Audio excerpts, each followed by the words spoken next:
ఇక bulletin details చూస్తే AP deputy CM Pawan Kalyan మాట్లాడుతున్నారు. లైవ్ చూద్దాం. ఆయన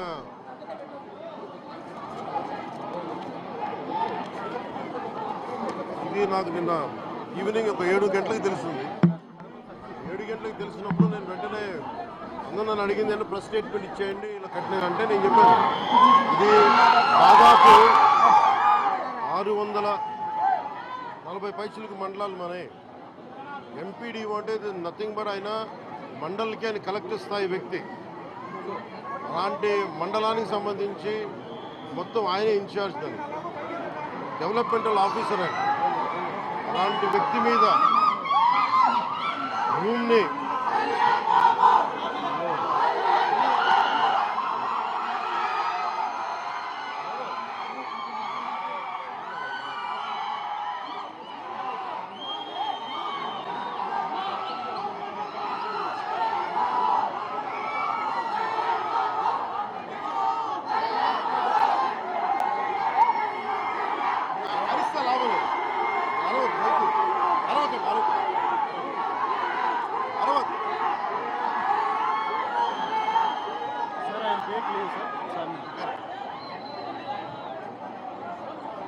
ముందుగా జవహర్ బాబు గారు ఆరోగ్య పరిస్థితి ఎలా ఉందని అడిగారు.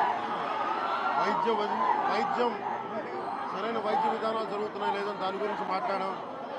అలాగే నేను ఇక్కడికి ఎందుకు ప్రత్యేకించి పరామర్శించి రావడానికి ఎందుకు అనుకున్నామంటే ఇది ఒక్కరి మీద జరగల రాష్ట్ర యంత్రాంగం మీద దాడిగా చూస్తున్నాం. దీన్ని వైసీపీ నాయకులకి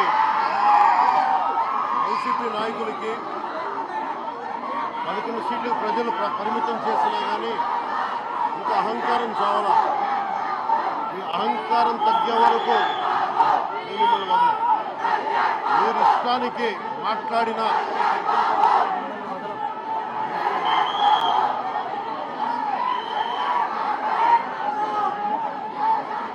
అహంకారంతో కొట్టుకొని మీరు ఈ పరిస్థితికి వచ్చారు. ఇది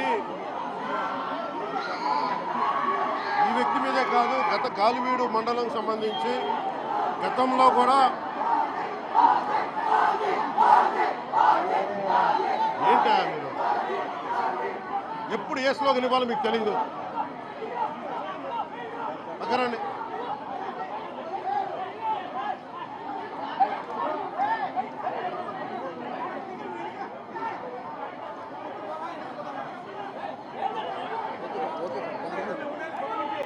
జల్లా సుదర్శన్ రెడ్డి గారు అనే వ్యక్తి ఈరోజు జవహర్ బాబు గారి మీద దాడి చేయడం కాదు, ఇతనికి దాడి చేయడం అనేది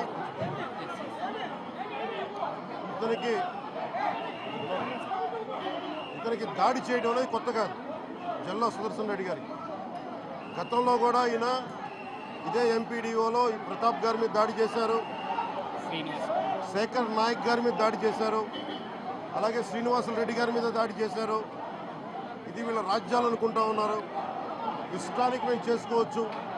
నేను జవహర్ బాబు గారు కూడా చెప్పింది ఏంటంటే రూమ్ తాళాలు అడిగారు. మీ అమ్మగారికి ఇస్తాం, అది ఆవిడ మండల పరిషత్తు ఆవిడకి పదవి ఉంది కాబట్టి వాళ్ళ పిల్లలకి ఇవ్వమంటే ఎందుకు ఇవ్వం అని చెప్పి వాళ్ళ మనుషులు దాడి చేసి అమానుషంగా కొట్టారు. ఆయనకి హై బీపీ ఉన్న వ్యక్తి, హార్ట్ ప్రాబ్లం ఉన్న వ్యక్తి, పైగా కూర్చోబెట్టి కులాన్ని దూషించడం. దీనికి వీళ్ళ అహంకారానికి కులం ఏం లేదా. ఎవరైనా సరే శ్రీనివాసరెడ్డి గారు కావచ్చు, శేఖర్ నాయక్ గారు కావచ్చు, ప్రతాప్ గారు కావచ్చు, జవహర్ గారు కావచ్చు, ఎవరి మీదైనా సరే వాళ్ళకి ఆధిపత్యానికి అడ్డుకుంటే మటుకు వీళ్ళకి ఇదే. నేను వీళ్ళందరికీ ఇదే చెప్తున్నాను మీకు. ఇది గత ప్రభుత్వంలా కాదు. ఇది ఇష్టారాజ్యంగా చేస్తాం మేము కూర్చున్న వ్యక్తులం కాదు. మేము సాక్షాత్తు నేనే ఉప ముఖ్యమంత్రిగా ఉండి నేను తప్పు చేసిన శిక్ష పడాలి అని చెప్పి అసెంబ్లీలో చెప్పిన వాడిని. అలాంటిది మీరు ఇష్టారాజ్యంగా కూర్చొని అధికార విధులు నిర్వహిస్తున్న వాళ్ళ మీద దాడి చేస్తే ఏమాత్రం ఉపేక్షించాం. ఎస్పీ గారికి చెప్పాం, కలెక్టర్ దృష్టికి తీసుకొచ్చాం. కలెక్టర్ గారు కూడా ఇదే చెప్పారు. నిన్న కొట్టగానే వెంటనే ఆయన విజయవాడలో ఉంటే ఆయన దృష్టికి తీసుకొస్తే వెంటనే ఎస్ఐని కానిస్టేబుల్స్ని పంపించిన సమస్య సాగల. అదనపు బలగాలతో సిఐతో వెళ్తే తప్ప పరిస్థితి కంట్రోల్లోకి రాలా. ఎలా కొట్టారంటే లోపల గడిపెట్టి మరి ఎవరిని రానివ్వకుండా గడిపెట్టి మరి ఆయన అమానుషంగా దాడి చేశారు. నువ్వు ఎలా వస్తావు ఇక్కడికి? ఎవరు వీళ్ళు చెప్పిన మాటలకి తొత్తులు కావాలి వీళ్ళకి. ఈ రోజున నా దృష్టిలోకి వచ్చింది, ఇది మొదటిసారి కాదు. గతంలో ప్రతాప్ గారి మీద దాడి చేశారు, శేఖర్ నాయక్ గారి మీద దాడి చేశారు, శ్రీనివాస రెడ్డి గారి మీద దాడి చేశారు. వీళ్ళకి కులం ఎక్కువ తక్కువ లేదు, వీళ్ళకి అహంకారం నడినెత్తి మీదకి వచ్చి కొట్టుకుంటా ఉంది. అహంకారం తీస్తాం, తోలు తీసి కింద కూర్చోబెడతాం. మీకు ఒళ్ళు ఒక్కొక్కళ్ళకి మీకు ఎక్కడెక్కడ ఉన్నాయో తెలియట్లా. మీకు అహంకారాలు పెరిగిపోయినాయి. మీకు ఆధిపత్యపు అహంకారంతో అధికారుల మీద దాడి చేస్తే మిమ్మల్ని ఎలా తీసుకెళ్లాలో, ఎలాంటి శిక్ష పడాలో మీకు ఖచ్చితంగా చేసి పెడతాం. మీకు ఇష్టారాజ్యంగా చేయకండి. అహంకారంతో నడినెత్తి మీద కళ్ళు నెత్తికెక్కాయి. మీకు ఈ ప్రభుత్వం చాలా త్రికరణ శుద్ధిగా అందరం కూర్చొని మేము కలిసికట్టుగా ఉన్నాం. ఇక్కడ ఇది కూటమి ప్రభుత్వం, ఇది వైసీపీ ప్రభుత్వం కాదు. ఇది ఇష్టారాజ్యంగా మీరు చేస్తారంటే కామ్గా కూర్చునే ప్రభుత్వం కాదు. మీకు ఎలా చేస్తే, ఎలా నియంత్రిస్తే మీకు కిందకు వస్తారో మేము చేస్తాం. మీరు గాల్లో విహరిస్తూ ఉన్నారు. 11 సీట్లు వచ్చి ఇంకా గాల్లో విహరిస్తున్నారు. మొత్తం మీకు ఎలా కిందకి దించాలో మాకు బాగా తెలుసు, చేసి చూపిస్తాం. ఇదే కాదు, ఈ సందర్భంగా ఏ నాయకులకైనా సరే అధికారుల మీద దాడి చేసినా, అధికారులు విధులు నిర్వహిస్తుంటే అడ్డుకున్నా చాలా కఠినమైన చర్యలు ఉంటాయి. ఈరోజు నేను వచ్చి ఇక్కడ ఎందుకు వచ్చాను జవహర్ బాబు గారి దగ్గరికి అంటే, ఆయన ఒక ఎస్సీ ఎస్టీ కులానికి సంబంధించిన వ్యక్తినో వీటి గురించి అని కాదు. ఎవరైనా సరే ఇర్రెస్పెక్ట్ ఆఫ్ కాస్ట్ ఆధిపత్య ధోరణితోటి కనుక దాడి చేసి విధుల నిర్వహణకు అడ్డం వస్తే ఇది ఉపేక్షించే ప్రభుత్వం కాదు. ఎస్పీ గారికి కూడా చాలా స్పష్టంగా చెప్పాం. వారికి ఎవరైతే తప్పించుకొని తిరిగారు ఇంకో 9 మంది, వారిని కూడా పట్టుకోమని చెప్పాం. వారికి తగిన విధంగా కౌన్సిలింగ్ చేయాలి, అలాగే కఠినమైన శిక్షలు పడాలి. మీరు లాయర్లు అయ్యుండొచ్చు గతంలో, మీ చట్టాలు కానీ మీ గతంలో మీ అధికారాలు కానీ ఏవి మిమ్మల్ని రక్షించలేదు, మీరు గుర్తుపెట్టుకోండి. అలాగే ఈ విషయంలో ప్రజలకు కూడా చెప్తా ఉన్నాను, యువతకు కూడా చెప్తున్నాను, ప్రత్యేకించి రాయలసీమ యువతకు కూడా చెప్తున్నాను, మహిళలకు కూడా చెప్తున్నాను, మీరు దయచేసి భయపడకండి. ఈరోజు జవహర్ బాబు గారి భార్య భయపడతా ఉన్నారు. మీరు మాట్లాడితే కూర్చొని వాళ్ళ నాయకుడు కూడా మీరు ముందు ఇవి కరెక్ట్ చేయండి, ఇలాంటివి కరెక్ట్ చేయండి, మీ పార్టీ వర్గాలను మీరు నియంత్రించుకోండి. 11 సీట్లు వచ్చినా ఇంకా మీరు దాడులు చేస్తూ ఉంటే మటుకు ఉపేక్షించే ప్రభుత్వం కాదు ఇది. అలాగే ముఖ్యంగా రాయలసీమ యువతకు చెప్తున్నాను, ఇలాంటి తప్పులు జరిగినప్పుడు, ఆధిపత్య అహంకారంతో దాడులు చేస్తున్నప్పుడు నిజంగా మీరు ఎదుర్కోండి, మేము అండగా ఉన్నాం మీకు. నాయకులకు కూడా భయపడకుండా మీరు ఎదుర్కోండి, నిలువరించండి వీళ్ళని, భయపడకండి. మీరు ఇలా భయపడే ఈ రోజున ఒక ఎస్సీ అధికారి జవహర్ బాబు గారి మీద దాడి చేసి కులం పేరుతో దూషించారు. అన్ని రకాలు నువ్వు ఎలా తిరుగుతావో చెప్పి దూషించారు. నువ్వు వెళ్ళి రిటైర్ అని నేను చంపేస్తావని చెప్పి బెదిరిస్తూ ఉన్నారు.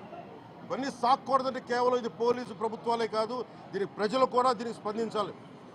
ఓట్లేసి మన పని అయిపోయిందంటే కదా, ఇలాంటి వాటికి మీరు బయటకు వచ్చి మాట్లాడాలి.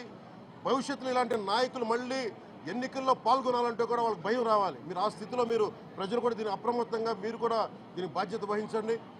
ప్రభుత్వం మీకు అండగా ఉంటుంది. అలాగే జవహర్ బాబు గారి భార్య ఒకటే భయపడుతూ ఉన్నారు, అయ్యా మేము నిస్సహాయతలో ఉండేవాళ్ళం, మేము ఎస్సీ మాల కులానికి చెందిన వాళ్ళం, మాకు భయాలు వేస్తున్నాయి, మాకు ఎవరు లేరు మాకు అండగా ఉంటే వాళ్ళకి ఇదే చెప్తున్నాను, మేము భరోసా ఇస్తున్నాం. పక్కనే కలెక్టర్ గారు ఉన్నారు, ఎస్పీ గారు ఉన్నారు, ఎమ్మెల్యే గారు ఉన్నారు, మిగతా జిల్లాకు సంబంధించిన నాయకులందరూ ఎమ్మెల్యేస్ ఉన్నారు, నాయకులు ఉన్నారు. మేము అందరి తరఫున మాటిస్తున్నాం, మీకు ఏ మాత్రం ప్రాణ భద్రతకి ఏమైనా ముప్పు కలిగినా మేమందరం మీకు అండగా ఉంటాం, కఠినమైన శిక్షలు తీసుకుంటాం మీకు భరోసా ఇవ్వడం జరిగింది వాళ్ళకి. అలాగే డాక్టర్స్ని అడిగాను, వాళ్ళు చాలా లోపల కొట్టేశారు మొత్తం. ఆయన బాగలేదు, ఆరోగ్యం బాగలేదు. అన్నిటికంటే కూడా ఒక ఎంపీడీఓ అంటే ఒక మండలానికి ఉన్నతాధికారి, ఆయన ఒక ఎస్పీ, ఆయన ఆ మండలానికి ఆయన ఒక కలెక్టర్ స్థాయి వ్యక్తి. అలాంటి వ్యక్తిని కూర్చొని దుర్భాషలాడుతూ, బూతులు తిడుతూ, కులం పేరు మీద దూషిస్తూ ఇది కూర్చోబెట్టి ఇది ఒక పరిపాటి అయిపోయింది. ఇది ఇక్కడితో ఆగాలి. ముఖ్యంగా రాయలసీమ ఎక్కడైతే ఉందో మీకు ఇలాంటి ఆధిపత్యపు ధోరణి ఉందో దీన్ని అందరూ సమిష్టిగా ఎదురు తిరగాలని మనస్ఫూర్తిగా నేను ఆకాంక్షిస్తున్నాను. మీరు కూడా పాల్పంచుకోమని కోరుకున్నా. అలాగే చాలా స్పష్టమైన ఆదేశాలు ఇచ్చాం. పోలీసు ఉన్నతాధికారులకు కానీ కలెక్టర్ గారికి కానీ ఎమ్మెల్యే గారికి మొత్తం అందరం కూడా సమిష్టిగా ఒకటే నిర్ణయం తీసుకుని ఇలాంటి భవిష్యత్తులో రాకుండా పునరావృతం కాకుండా ఉండాలని మనస్ఫూర్తిగా మేమందరం నిలబడి ఉన్నాం ఈ మాట మీద. అందుకని తెలియజేసుకుంటూ ఇప్పుడు గాలివీడు మండలంకి వెళ్ళి ఎలా జరిగింది వీటి మీద నేను అక్కడ మాట్లాడుతూ ఉన్నాను. అది కూడా కలెక్టర్ నా దృష్టికి తీసుకొచ్చారు ఇందాక దారిలో.